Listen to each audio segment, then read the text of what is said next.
My replacement didn't just fire me, he turned my termination into a theater production. He fed my original contract into a shredder while the board watched, thinking he was cutting a cost.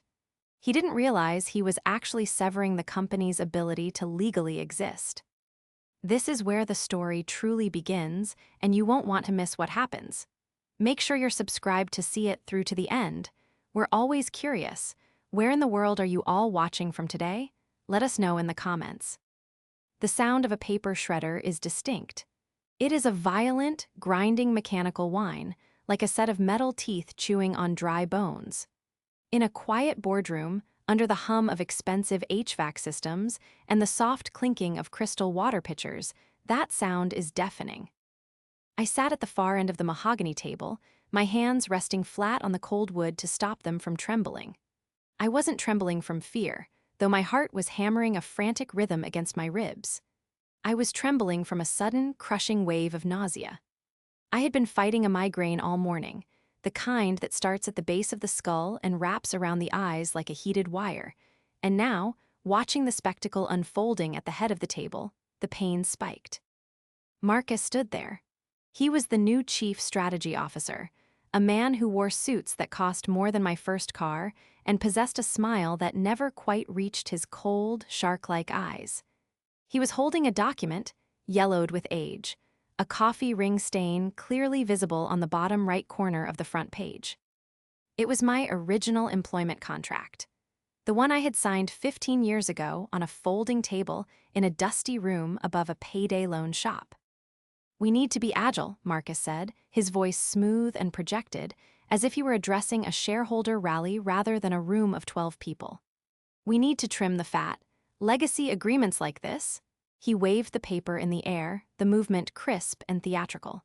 "They are anchors. They hold us back. They tie us to a past that no longer reflects our valuation or our trajectory." He looked directly at me then. It wasn't a look of apology, it was a look of triumph. "Amelia," he said, and the way he said my name made it sound like a slur. "You've had a remarkable run, truly. No one denies the contributions of the early days, but we are a Tier 1 manufacturer now. We need forward-thinking innovation, not legacy maintenance." He didn't wait for me to respond. He didn't offer a severance package slide. He didn't have HR slide a folder across the table. Instead, he turned to the credenza behind him, where he had positioned a heavy-duty industrial shredder. He hit the power button. The machine roared to life. "This," he shouted over the noise, "is a symbol of our new direction." He fed the contract into the slot. I watched, feeling a strange detachment as the paper was pulled in. The signature I had scrawled 15 years ago, back when my fingers were stained with solder and my eyes were bright with the thrill of creation, disappeared into the metal maw. The machine ate it, strip by strip, until the last white corner vanished. The room was silent. The board members, men and women I had made rich, people whose vacation homes were paid for by the patents I had filed, looked down at their tablets or studied their cuticles. Not one of them met my eyes. They were cowards, every single one of them. They were letting the new dog bark, letting him mark his territory, assuming that because I was quiet, because I was just the technical lead, I would simply fade away. "Your security clearance has been revoked as of this morning," Marcus said, dusting his hands off as if he'd just taken out the garbage. "Security will escort you to the lobby. We'll mail your personal effects." The humiliation was designed to be absolute. He wanted me broken. He wanted to show the board that he was the alpha, the cutter of costs, the man who could execute the founder's old guard without flinching. I stood up slowly. The migraine throbbed, a dull ache behind my left eye, but I forced my spine straight. I smoothed the front of my cardigan. I had never been one for power suits, and looked Marcus dead in the eye. "You really shouldn't have done that," I said. My voice was quiet, raspy from lack of use that morning. Marcus chuckled, a dry, dismissive sound. "I think we'll manage, Amelia. Don't make this harder than it needs to be." He thought I was talking about the firing. He thought I was talking about my feelings. He had no idea that he had just committed the single, most expensive mistake in corporate history. The walk from the boardroom to the elevator was the longest journey of my life. Marcus had assigned a junior security guard to walk behind me, a kid named Kevin who I used to chat with about video games on late-night lab shifts. Kevin looked miserable. He kept his eyes on the floor, mumbling, "Sorry, Amelia, I'm real." Why sorry, as we passed the glass-walled conference rooms? People were watching, of course they were. In a company like this, gossip travels faster than fiber optics. I saw faces pressed against the glass, engineers I had trained, project managers I had saved from disaster, interns I had mentored. Some looked shocked, covering their mouths. Others, the newer hires who worshipped Marcus and his buzzwords, just looked curious, watching the old relic get hauled off to the scrapyard. My stomach churned. I felt physically ill, the betrayal settling in my gut like a stone. It wasn't just the firing, it was the erasure. 15 years. I closed my eyes as the elevator descended, letting the cool metal wall support my weight. My mind flashed back to the beginning. It was just a formality, he'd said, just a formality. Back then, corporate headquarters was a broom closet of an office with no ventilation and a mini fridge that leaked water onto the carpet every Tuesday. We didn't have a legal department. We didn't have a board. We had 4 people, 2 space heaters, and a soldering iron that shocked you if you held it wrong. I remembered the smell of that place, burnt ozone, stale pizza, and the sour, desperate musk of ambition. I remembered sleeping under my desk because I was too close to a breakthrough on the #1 prototype to go home. I remembered the first time the device actually worked, the little green LED flickering to life, signaling that the circuit was stable. I had cried, actually wept, because I knew, even then, that I had built something that would change the industry. And now I was standing on the sidewalk outside the glass and steel skyscraper that my patents had built, holding nothing but my purse. No box of belongings, no photos, just me, shivering slightly in the autumn wind. My phone buzzed in my pocket. I ignored it. I knew who it would be. My team, asking what happened. I walked to the parking garage, my heels clicking on the concrete. I got into my 10-year-old sedan. I had never bought the flashy sports cars the executives drove, and just sat there, gripping the steering wheel until my knuckles turned white. A tear leaked out, hot and angry, then another. "They think it's over," I whispered to the empty car.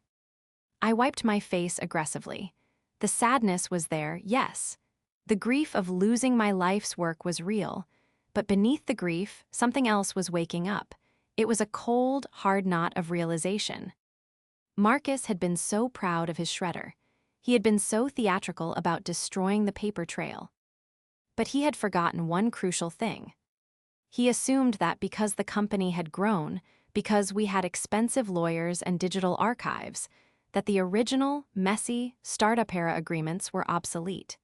He assumed that paper was just paper. He didn't know about the clause.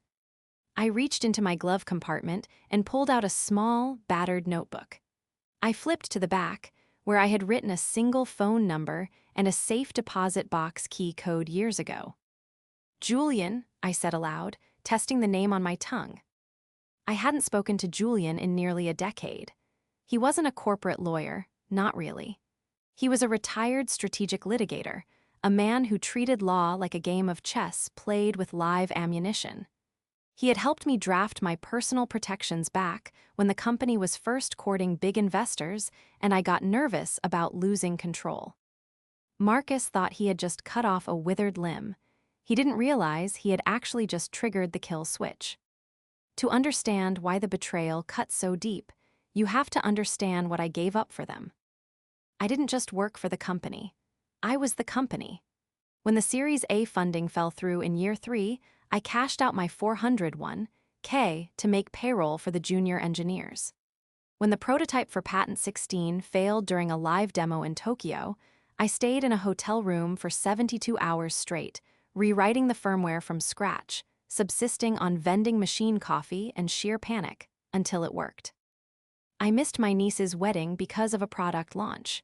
I missed my father's 70th birthday party because of a compliance audit. I had no children, no spouse. My legacy was the 34 patents filed under the company name. My children were the adaptive process flows and the modular circuit designs that were currently running in factories across 3 continents. And Marcus didn't know how to solder a circuit board. He didn't know the difference between a capacitor and a resistor. Marcus was a fixer. He had been brought in 6 months ago by the private equity firm that had acquired a controlling stake in our company.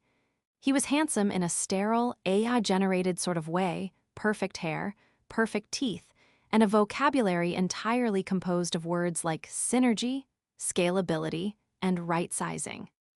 From the moment he arrived, I knew he was dangerous. He didn't introduce himself to the engineering team. I didn't tour the labs. The first thing he did was renovate his office, knocking down a wall to make it bigger, and installing a glass display case for his awards for sales excellence and leadership vision from companies that no longer existed. Our first meeting was etched in my memory. He had called me into his new office a week after he started. He didn't offer me a seat. He was standing by the window, looking out at the city skyline, pretending to be a titan of industry. "Amelia," he had said, turning around with a practiced smile, "I've been reviewing the R&D budget. It's heavy." "It's necessary," I had replied, clutching my clipboard. "Innovation is expensive. If we stop developing, we stop leading." He had waved a hand dismissively. "Innovation is great, but monetization is better. We have enough patents, don't we? 34? That seems like plenty. Why are we spending millions on exploratory research when we could be squeezing more margin out of what we already have?" "Because the tech evolves," I tried to explain. "Patent 34, the adaptive flow system, it needs constant updates to stay compatible with new robotics standards. If we stop the R&D, the tech becomes obsolete in 18 months. He looked at me with a mixture of pity and annoyance. "You think like an engineer, Amelia. I need you to think like a shareholder. We need to lean out. We need to strip the operation down to its most profitable core." I should have seen it then. Stripping it down meant getting rid of the people who actually understood the machines. It meant keeping the intellectual property, IP, and firing the inventors. Over the next few months, he systematically isolated me. He stopped inviting me to strategy meetings. He moved my office from the main engineering floor to a smaller suite near the elevators. He started referring to me in emails as a consultant rather than chief innovation architect. It was a slow, deliberate suffocation. He was gaslighting the entire organization into believing I was past my prime, that I was a bottleneck, an old woman clutching her pearls while the cool young kids wanted to run fast and break things. But the final straw, the thing that really cemented him as the enemy, was the incident with the interns. 2 weeks before he fired me, I walked into the main lab to find 3 young men in suits, not engineers, business analysts, standing around the core server, the one that housed the source code for my latest project. They were copying files onto external drives. "What are you doing?" I had demanded. One of them, a smug kid who looked like a miniature Marcus, smirked. "Marcus asked for a full backup of the IP assets, for the audit." "I didn't authorize a transfer," I said, stepping forward. "We don't need your authorization," the kid said. "Marcus said all IP belongs to the company, and we need to secure it off-site." I went straight to Marcus's office. He was on a call, laughing loudly. He waved me away. When I refused to leave, he hung up inside. "You're disrupting the workflow, Amelia." "You're copying the source code," I said. "Why?" "Asset protection," he said smoothly. "Standard procedure before a restructuring. You're being paranoid." "I'm being protective. That code is the engine of this company." He leaned forward, his eyes going cold. "And the company owns it, not you. Never forget that. You are an employee, you are a resource, the code is the asset." That was the moment I knew. He wasn't just going to fire me. He was going to steal everything I had built, package it up, and sell it off to the highest bidder to pump the stock price for a quarter before moving on to his next victim. He thought he held all the cards. He thought the company owns it was an absolute truth, written in stone. But standing there in that parking garage, watching the security guard awkwardly shuffle his feet by the entrance, I felt the weight of the notebook in my hand. I dialed the number. It rang 4 times, then a voice answered. It sounded like gravel tumbling in a dryer. "Amelia," the voice asked, "it's been a long time. Please tell me you're calling because the sky is falling. I've been bored." "Hello, Julian," I said, my voice steady now. "It's not falling, it's been shredded, and I need you to help me burn the rest of it down." "Music to my ears," Julian replied. "Meet me at the diner, the one with the sticky tables, and bring the documentation." "I don't have the contract," I said. "Marcus destroyed it." Julian laughed, a sharp, barking sound. "Let him think that. Does he know about the digital escrow?" "No one knows," I said. "Good," Julian said. "Then he's already dead. He just hasn't stopped moving yet." The diner was exactly as I remembered it, smelling of bacon grease and stagnation. It was located 3 towns over, far enough from the gleaming glass corporate park that there was zero chance of running into anyone wearing a lanyard or an apple. "Watch." Julian was sitting in the back booth, the vinyl cracked and taped over with silver duct tape. He looked less like a high-powered attorney and more like a man who had spent the last decade fishing and arguing with umpires at Little League games. He wore a faded flannel shirt and reading glasses that hung from a chain around his neck. But when I sat down, sliding onto the sticky bench, his eyes were sharp, predatory. "You look terrible, Amelia," he said, not looking up from his menu. "They finally did it, huh?" "Public execution," I said, signaling the waitress for coffee. "Marcus Sterling. He brought a shredder into the boardroom. He actually shredded the 2009 contract." Julian let out a low whistle, finally looking at me. "A shredder? That's remarkably cliché. And stupid. He really thinks the physical paper is the binding agent. He called it a legacy anchor. He thinks he's cleaning house." "He's burning down the house while locking the doors from the inside," Julian corrected. He reached into his battered leather satchel and pulled out a laptop that looked heavy enough to anchor a boat. "Let's review the mechanism." This was the trap, the leverage. 15 years ago, when the company was 4 people and a dream, the original founders, 2 guys who had since cashed out and moved to Bali, had been desperate to keep me. I was the only one who understood the underlying physics of the #1 prototype. They couldn't pay me a market salary. They couldn't offer me stock that was worth anything yet. So Julian, who had been my father's friend and lawyer, had drafted a founder's protection protocol.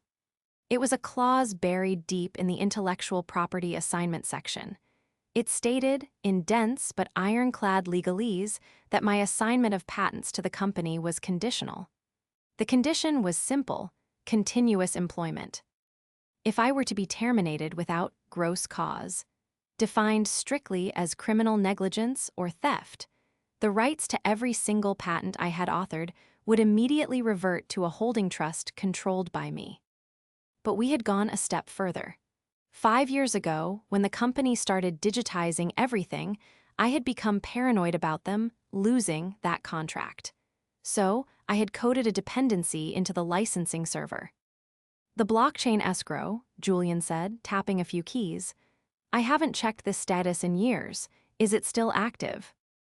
"It's passive," I explained, leaning over the table.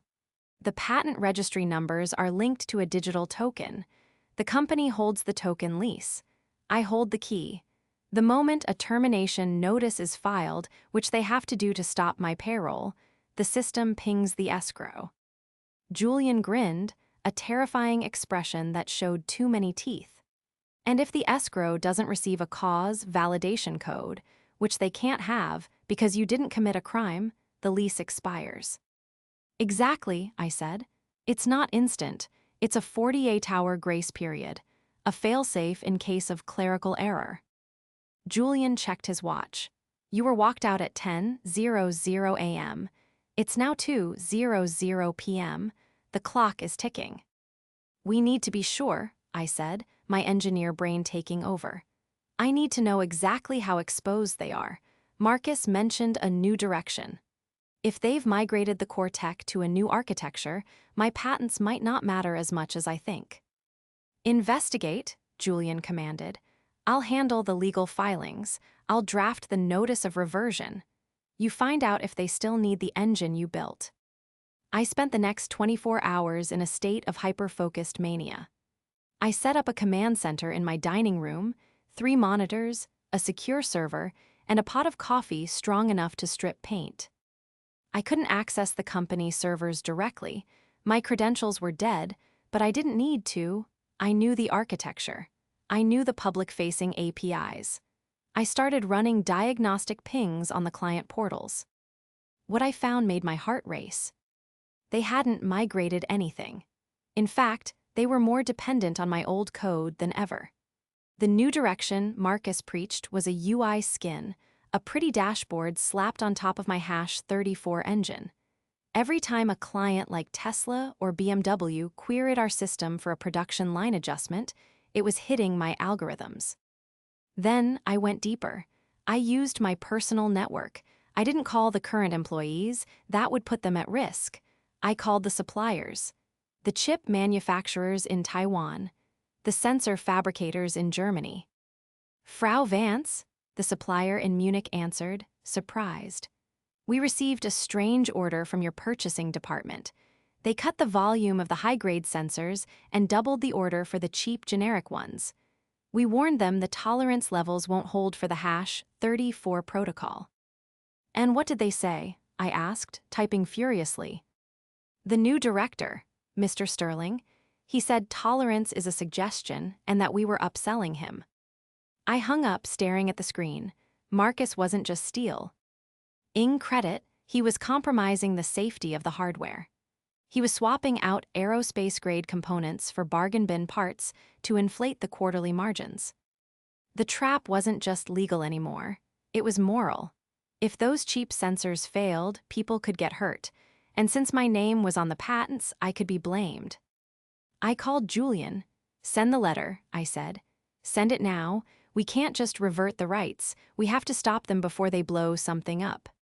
The first tremor hit the company on Wednesday morning, exactly 48 hours after my payroll status was changed to terminated.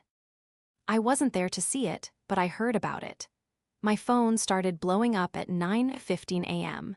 Texts from numbers I didn't have saved, but recognized as engineers from the floor. System isn't validating. Production line 4 just halted. What is error code? Author a claim. I sat in my kitchen, sipping tea, watching the chaos unfold on the remote diagnostics of the public server. The response times were flatlining.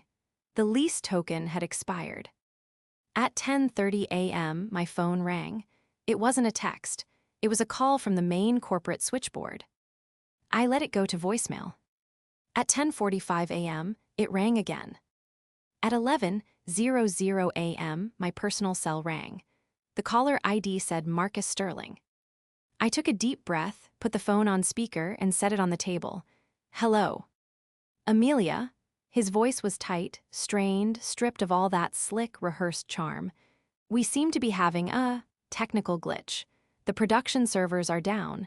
The manufacturing clients are seeing a license expiry warning. I know, I said calmly. I wrote the error code. There was a silence on the line, thick and heavy. You did this? This is sabotage. This is a federal crime, Amelia. I have legal drafting a lawsuit as we speak. I will have the FBI at your door in an hour. It's not sabotage, Marcus, I said, leaning back in my chair. It's property rights. You really should have read the contract before you shredded it. The contract is gone, he snapped. It was an at-will employment agreement. The paper copy you shredded was a duplicate, I lied, or rather misled him. The paper was the original, but he didn't know about the digital twin. The terms were registered on the blockchain 5 years ago. Clause 14, subsection B, automatic reversion of intellectual property rights upon termination without cause. You fired me without cause. The IP is mine again. You're currently using unlicensed software to run a billion-dollar company. You're insane, he spat. The company owns everything you made on company time. Not according to the agreement the founders signed to keep me from walking out in 2009.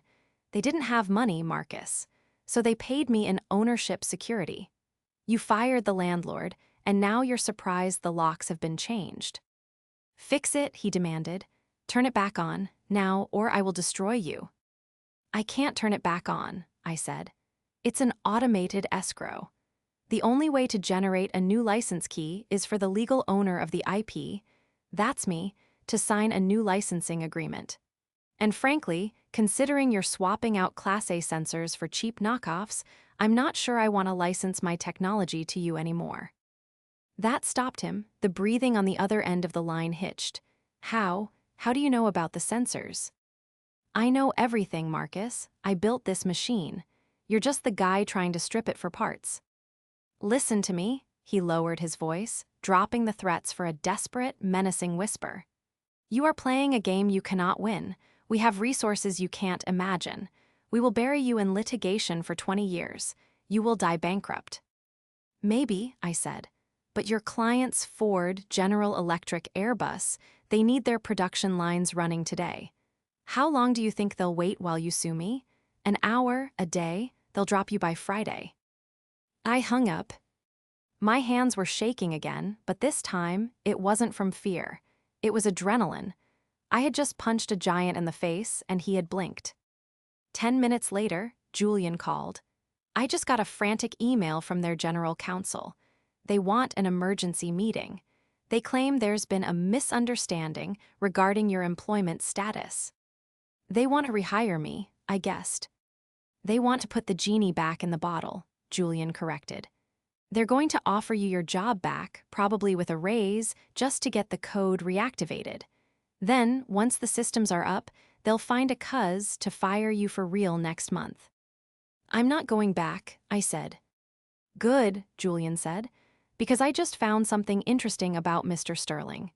It turns out, his last 2 turnaround projects ended in SEC investigations. He's not a fixer, Amelia, he's a liquidator. He pumps the stock, hides the debt, and bails before the collapse. The standoff lasted for 2 days. 2 days of absolute silence from me and escalating panic from them. I stayed in my house, curtains drawn.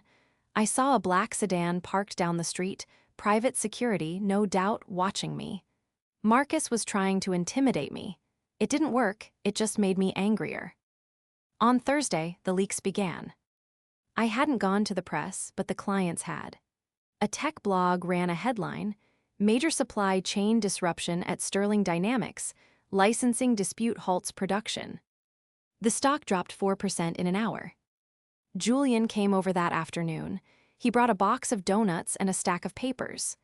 We have them, he said, dumping the papers on my kitchen island. The sensor data, I asked. Better, we have the whistleblowers. He pulled out a sworn affidavit. Kevin, the security guard. I blinked, Kevin. He reached out to me on LinkedIn. Apparently, he felt bad about the perp walk. But more importantly, he works the night shift. He's been logging the visitors to Marcus's office.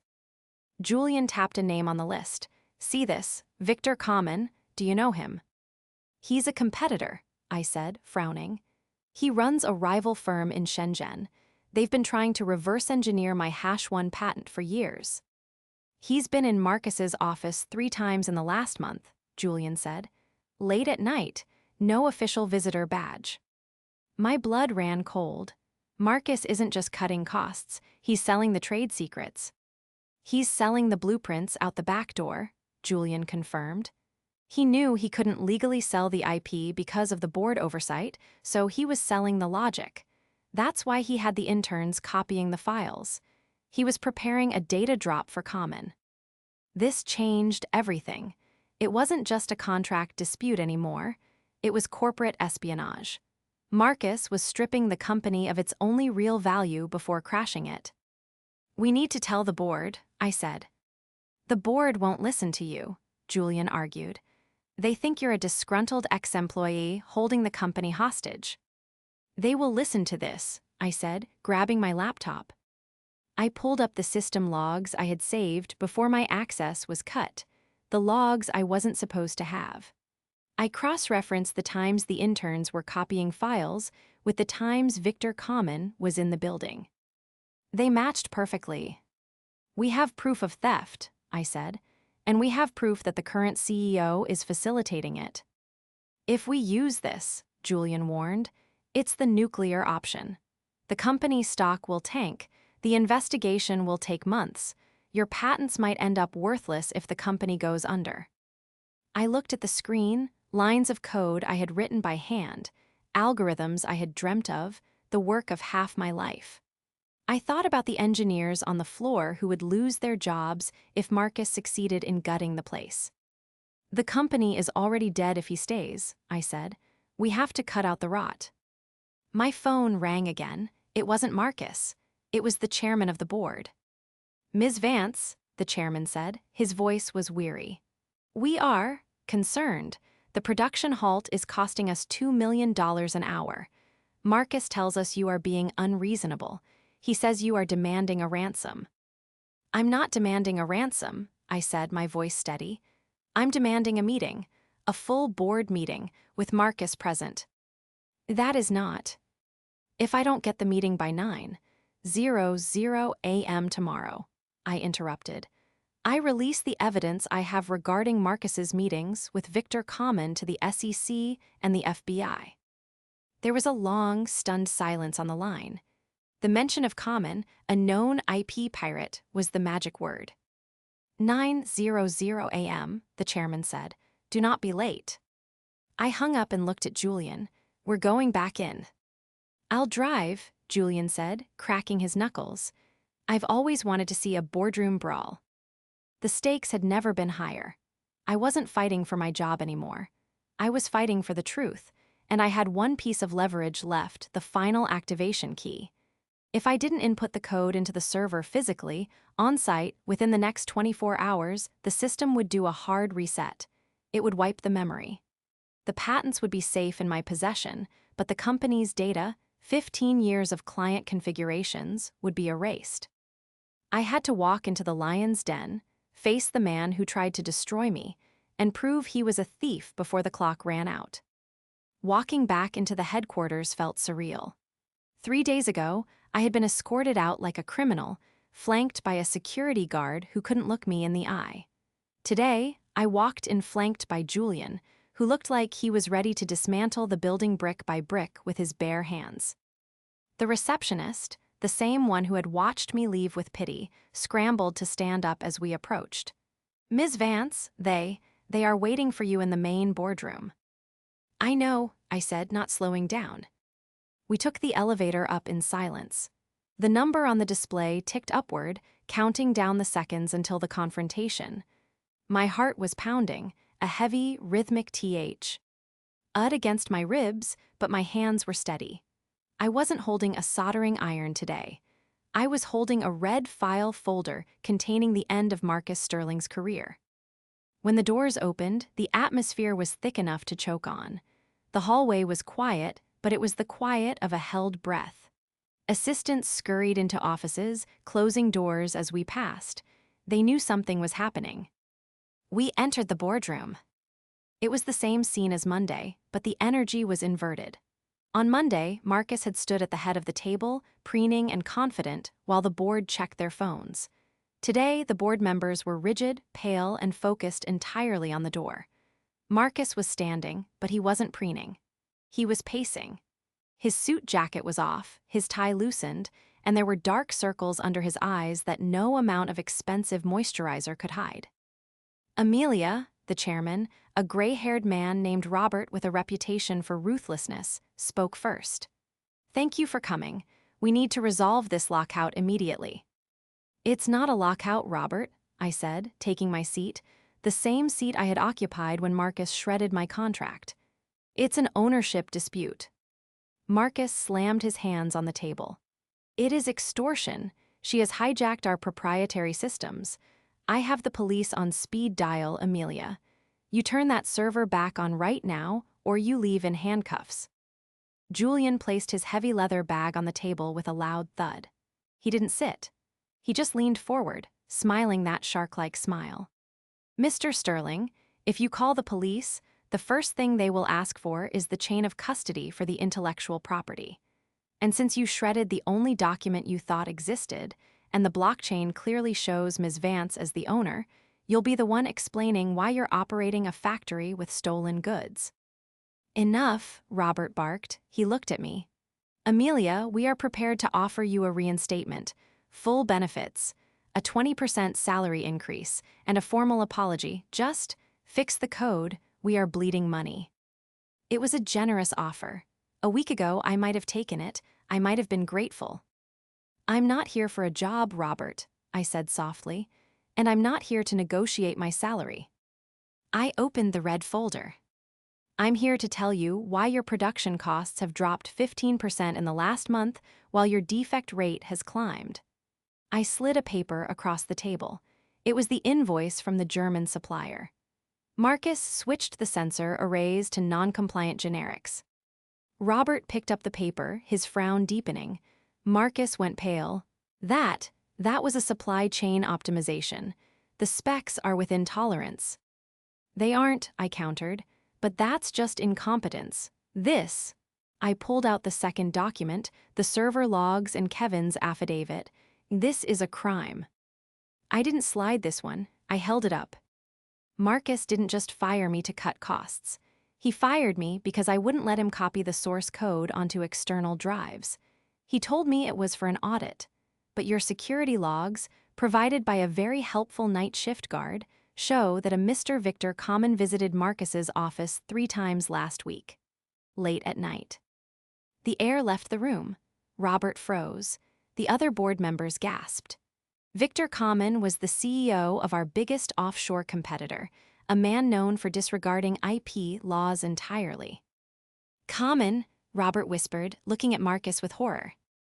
"Marcus has been packaging the legacy IP to sell to Common," I continued, my voice gaining strength.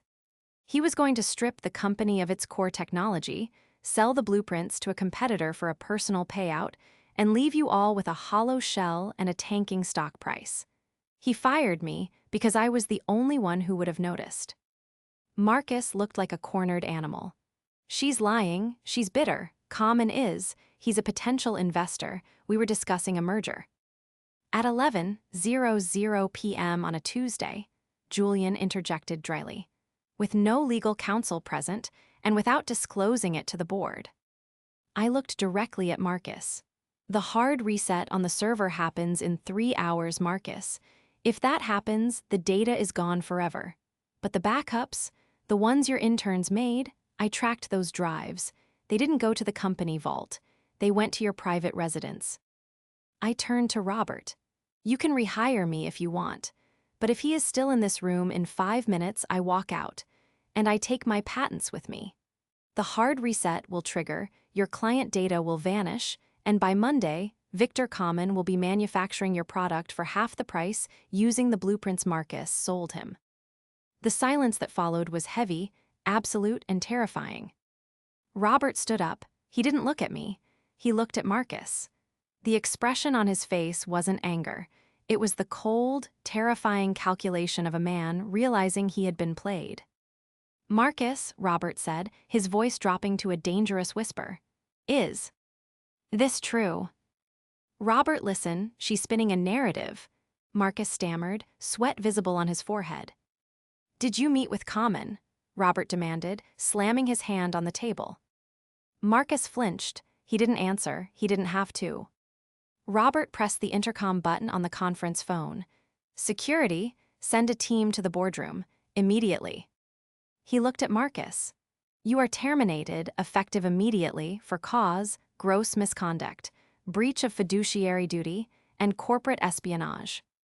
Marcus straightened up, trying to regain some shred of dignity. "You can't do this. I have a contract." "I suggest," Julian said, checking his watch, "that you hope they don't shred it." 2 security guards entered. One of them was Kevin, looking surprisingly resolute. He made eye contact with me and gave a tiny nod. "Escort Mr. Sterling from the building," Robert ordered, "and seize his company electronics. Do not let him leave the premises with so much as a paperclip." I watched as Marcus was led out. He didn't look at me. He looked at the floor, his shoulders slumped, his shiny suit suddenly looking like a costume he had worn to the wrong party. The fixer had been fixed. When the door closed, Robert exhaled a long, shaky breath and sank back into his chair. He looked at me, his eyes pleading. "Amelia," he said, "he's gone, please stop the reset." The tension in the room dissipated the moment the door clicked shut behind Marcus, replaced by a desperate, palpable need for salvation. "The code, Amelia," Robert said, gesturing to the laptop Julian had set up. "Please. The German plants go offline in 40 minutes. I didn't move toward the laptop. Instead, I reached into my bag and pulled out a new document. It was thick, bound in blue heavy stock paper. "I can stop the reset," I said calmly. "But we need to clarify my relationship with this company moving forward. As of right now, I am not an employee. I am an outside vendor holding the rights to critical technology." Robert blinked. We offered you your job back, the raise." "I don't want the job," I said. "I don't want to report to a new manager. I don't want to fight for a budget. And I certainly don't want to worry about the next Marcus coming in and deciding I'm legacy deadweight." I slid the blue document across the table. "This is a licensing agreement," I explained. "It grants the company a non-exclusive, 5-year right to use the Vance adaptive process patents. It includes a mandatory oversight clause, meaning I get to veto any hardware changes that compromise the system's integrity, like cheap sensors." Robert put on his glasses and scanned the first page.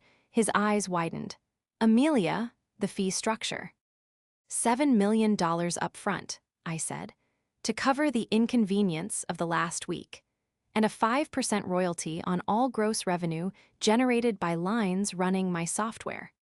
5% of gross, the CFO choked out. That's unprecedented. "It's cheaper than rebuilding your entire manufacturing stack from scratch," Julian pointed out helpfully. "And it's certainly cheaper than the lawsuit the shareholders will file when the stock goes to zero tomorrow." Robert looked at the other board members. They were nodding frantically. They didn't care about the money anymore, they just wanted the bleeding to stop. They wanted to survive.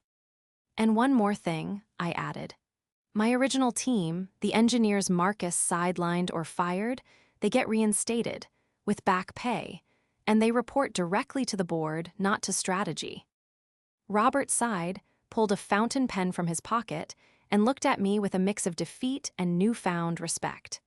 "You learned a lot in 15 years, Amelia." "I learned that without the engine, the car doesn't move," I replied. He signed the document.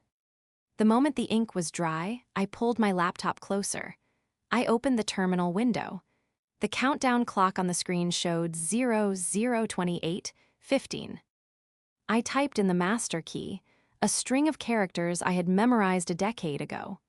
It was the date my father died, mixed with the voltage capacity of that first successful prototype. Enter. The screen flashed green, authorization accepted, escrow released, SYSDMS normalizing. Almost instantly, the phones in the room started buzzing. The notifications were rolling in. Production line 1, active, server status, green, client portal restored. The relief in the room was physical. Shoulders dropped, breath returned. "It's done," I said, closing the laptop. I stood up. "Julian will handle the wire transfer details. I'll be in touch regarding the hardware audit next week. Do not ship anything until I've approved the sensor specs." "Where are you going?" Robert asked, bewildered. "Don't you want to celebrate or supervise the restart?" "No," I said, hoisting my bag onto my shoulder. "The system works. It always has. I'm going to go get a very expensive cup of coffee." The fallout was swift and public. The SEC investigati. On into Marcus Sterling didn't take long, especially with the evidence I provided. It turned out Victor Common wasn't the only competitor Marcus had been courting. He was indicted on 3 counts of corporate espionage and fraud. The last I heard, he was trying to cut a plea deal, trading names of his former private equity buddies for a lighter sentence. The company survived, barely. The stock took a hit, but once the announcement of the strategic partnership with Vance Innovation went public, confidence returned.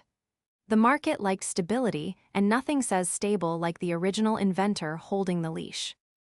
As for me, I didn't buy a yacht, I didn't buy a mansion.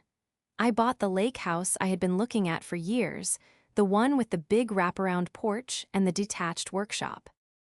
2 months after the showdown, I was sitting on that porch, watching the sun dip below the treeline. The air smelled of pine needles and damp earth, not ozone and stale office carpet. My phone buzzed on the table. It was a notification from my bank. The first quarterly royalty payment had just hit. The number was staggering. It was more money in one deposit than I had made in my first 10 years of working. Julian pulled up the driveway in his battered pickup truck a few minutes later, carrying a bottle of champagne that looked suspiciously expensive for him. "To the legacy anchor," he toasted, pouring 2 glasses as he sat in the rocking chair next to me. "To the engine," I corrected, clinking my glass against his.